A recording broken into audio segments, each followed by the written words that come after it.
ఫిబ్రవరి 3 సువర్ణ ధూపార్తి చేత పట్టుకొనియున్న వేరొక దూత వచ్చి బలిపీఠం ఎదుట నిలువగా, సింహాసనం ఎదుట ఉన్న సువర్ణ బలిపీఠము పైన పరిశుద్ధులందరి ప్రార్థనలతో కలుపుటకై అతనికి బహు ధూప ద్రవ్యములు ఇయ్యబడెను.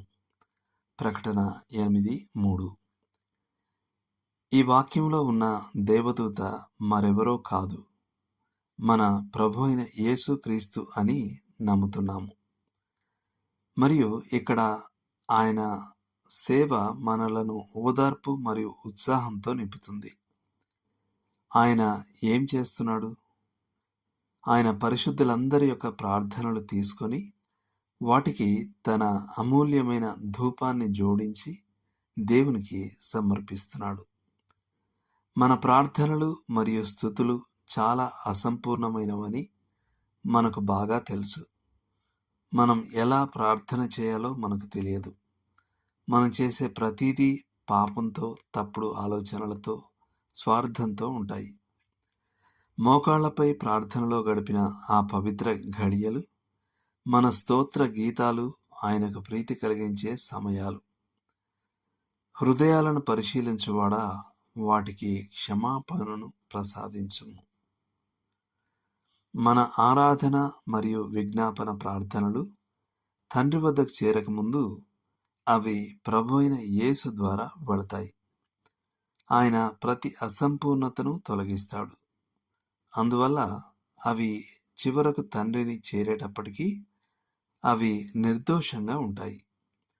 మరియు మరో అద్భుతమైన విషయం అక్కడ జరుగుతుంది. ఆయన పరిశుద్ధుల యొక్క ప్రార్థనలతో ధూపాన్ని అర్పిస్తాడు. ఈ ధూపార్తి ఆయన వ్యక్తిత్వం మరియు పని యొక్క సువాసన పరిపూర్ణతను సూచిస్తుంది. ఇదే మన ప్రార్థనలకు ఫలితాలను ఇస్తుంది. ఇది మనకు ఎంతో పురికొల్పును ఇవ్వాలి. మనం ప్రార్థనలో ఎన్ని పొరపాట్లు చేస్తామో మనకు తెలుసు. మనం వ్యాకరణ నియమాలను తప్పుగా ఉపయోగిస్తాం. అశ్రద్ధగా మన భావాలను వ్యక్తపరుస్తాం.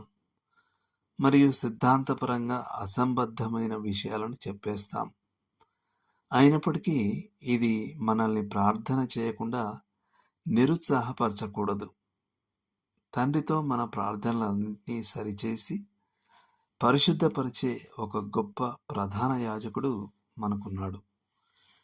మేరీ బౌలి కవిత రూపంలో ఈ సత్యాన్ని రాసింది. ధూపము పరలోక సింహాసనానికి ఎగిసిపోతుంది. సర్వశక్తిమంతుడైన దేవుడు ప్రతి బలహీనమైన ఆర్తనాదాన్ని వినేందుకు కరుణతో ఒరిగిపోతున్నాడు. మన ప్రార్థనలకు, స్తోత్ర గీతాలకు క్రీస్తు తన పరిమళంను కలుపుతున్నాడు. ప్రేమతో ఆ ధూపపు పాత్రను ఎత్తి ఈ పరిమళాలను స్వీకరిస్తున్నాడు. దేవుడు మిమ్మల్ని దీవించును గాక. ఆమేన్.